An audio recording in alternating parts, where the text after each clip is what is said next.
Welcome to the Boomer Esiason Show. And now from our studios in New York, here's Boomer. All right, hi again, everybody, and welcome to the start of our spring season. All right, Darryl Strawberry is in our opening day lineup. He has a provocative new book out this week. You are not going to want to miss this. But first, we'll get to meet the new toast of Gotham City, the Jets' first-round draft choice, quarterback Mark Sanchez of USC. Now, trading up to get the 5th pick overall was a bold move by Gang Green and GM Mike Tannenbaum. And what's even more amazing is that for once, they finally listened to me.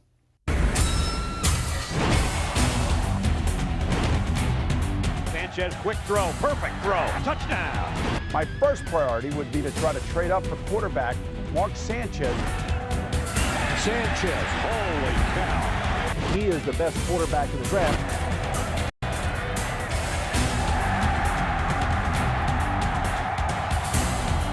Without question, I would take Mark Sanchez. Is he a top 5 pick, you think? And with the 5th pick in the 2009 NFL Draft, the New York Jets select Mark Sanchez, quarterback, USC. All right, and here he is, the new face of the franchise of the New York Jets. That's Mark Sanchez. Great to see you, man. Thank you very much. So here's the deal. Phil Simms and I were doing a little pre-draft show last week right here on MSG.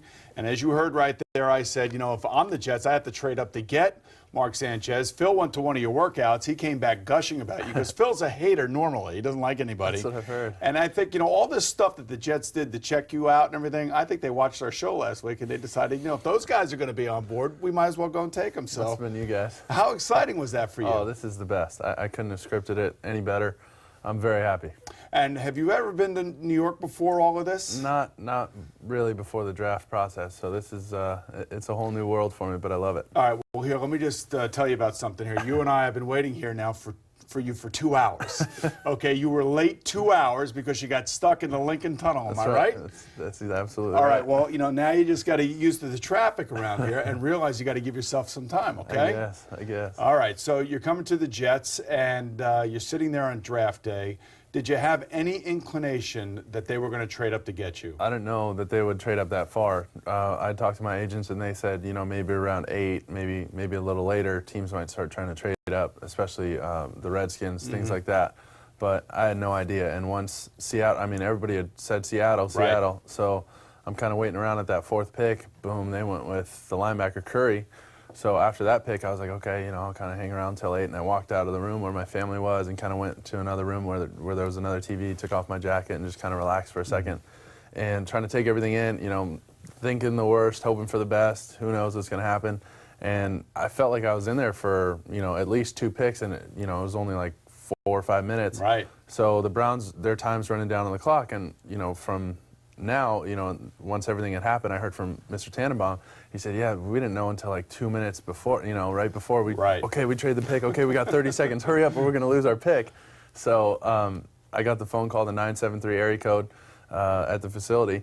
And I knew from talking to him in the past couple of months that that's New York. So I looked at it, I said, Dad, that's New York. Dad, that's New York. Boom, and it happened. Did your stomach, did you get the butterflies? Was your heart going 100 miles an hour? I didn't know if it was just to say, hey, you know, it doesn't look like it's going to happen or what. And as soon as I got on the phone, I recognized Mr. Tannenbaum's voice. He said, hey, man, you ready to be a Jet or what? I said, oh, my God, don't mess with me right now. This is awesome. Oh, it's great. And he said, I can't even talk right now. I'm so happy here. Here's Rex. Talk to Rex. I was like, hey, Coach, what's going on? So it was great. I'm excited that, you know, Mr. Johnson and Mr. Tannenbaum and Rex Ryan thought enough of me to do that. That means a lot. Well, you know, it's interesting because you had a tough decision coming out of college, you know, and I know your former head coach, Pete Carroll, he was my coach here as the Jets way back when, back in 1994, believe it or not. Wow. And, you know, it's kind of interesting watching him when you decided to come out. I know he was against you coming out. I know your dad was against you coming out. But now all of a sudden, when you get picked 5th overall, did it ever occur to you that you made the right decision? You know, I think that's going to be judged in the next couple of years, as you know. You know, it's hard to say now. For me, this has always been the right decision, and I'm living it out to be the right decision for me. So I'm satisfied, and, you know, whether they are or not, I think they're starting to come along. Okay, well, I'm sure you know the history of the Jets and all that other stuff, and we'll get into that a little bit more in the next segment. But You've said all the right things. I think you've really touched Jet fans by saying this is where I want to be, this is where I wanted to go, and you're happy to be here. You're already involved in working out over in Florham Park and getting the playbook and all that other stuff. I would imagine that this has got to be a dream come true. It is everything you could ever want, and I was so worried because, you know, my brothers and my dad all through this whole process said, you know, you can't fall in love with the team, whatever you do. Carson Palmer, that was one of the things he said, don't do it, whatever you do. And I couldn't help it. I mean, hanging with Coach Ryan and talking ball with Coach Schottenheimer, I was like, this is where I want to be. I like these guys. I'm comfortable. Mr. Johnson was great. He's telling me about this brand new stadium they're building. I said, man, I want to be there so bad. And it ended up happening. So like I said, dream come true. And, you know, now it's time to get back to work. Yeah, with that stadium comes PSLs. I know you don't know what they are right now, but we'll tell them about that when we come back right after this, so stay with us. What's it like to follow in the footsteps of Joe Namath, Brett Favre, and, well, Boomer? Mark Sanchez will tell us. We'll also be joined by a man who was Rookie of the Year in New York, Darryl Strawberry, as the Boomer Esiason Show continues from New York.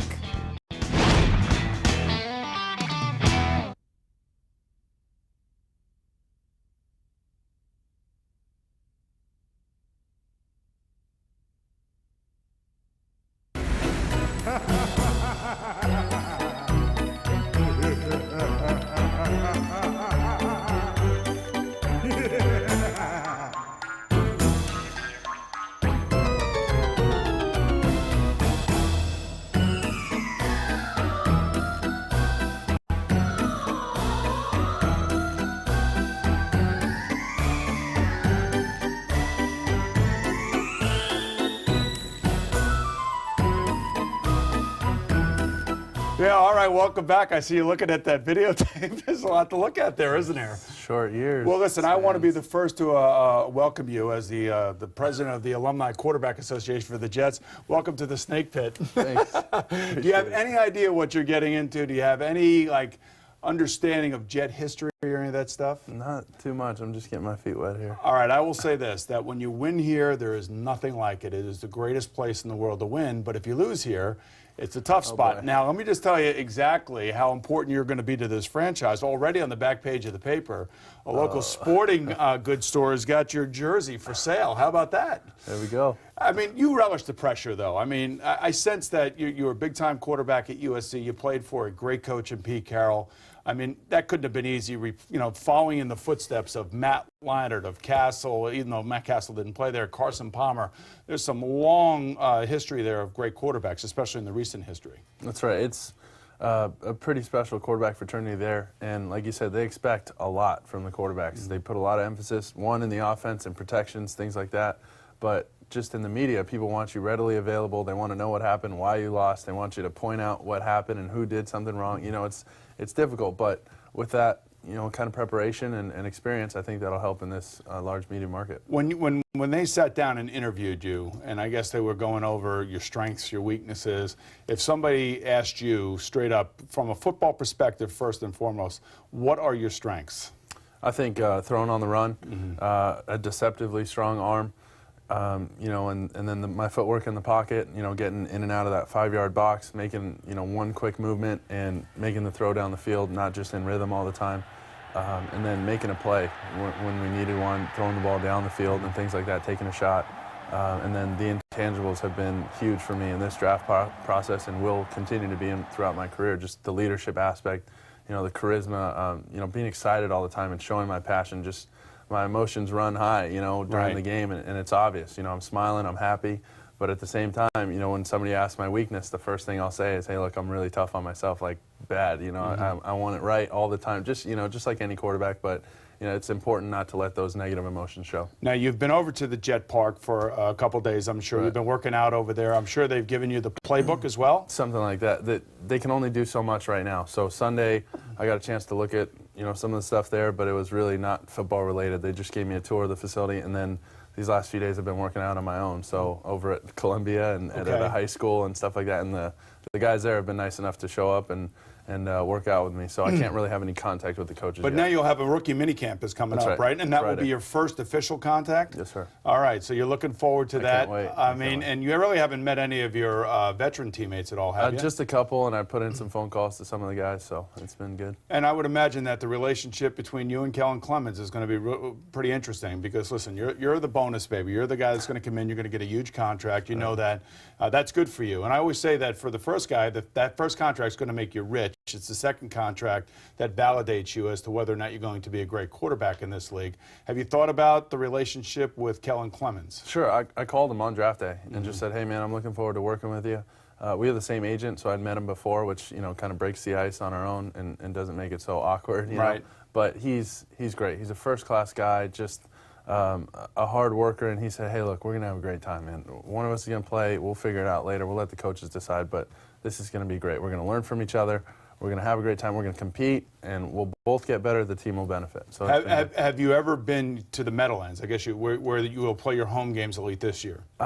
In high school, I went on for an All-American game is when I came to New York before. Oh, really? Okay. But we didn't really go in the city. It wasn't, you know, I was here for 2 days, so it didn't really. Well, it is windy. I can tell you that. I know that from personal experience. And it does get cold in November and December. How do you fare in cold weather since you're a California boy? We'll find out. I feel like I'll do all right, though. I love football, so it'll work out. Well, I got to tell you got a great smile right now, and I think you got a great future in front of you. I know both Phil Simms and I thought the world of you as a player. The more we meet you, I think we're gonna really feel good about you as a quarterback here.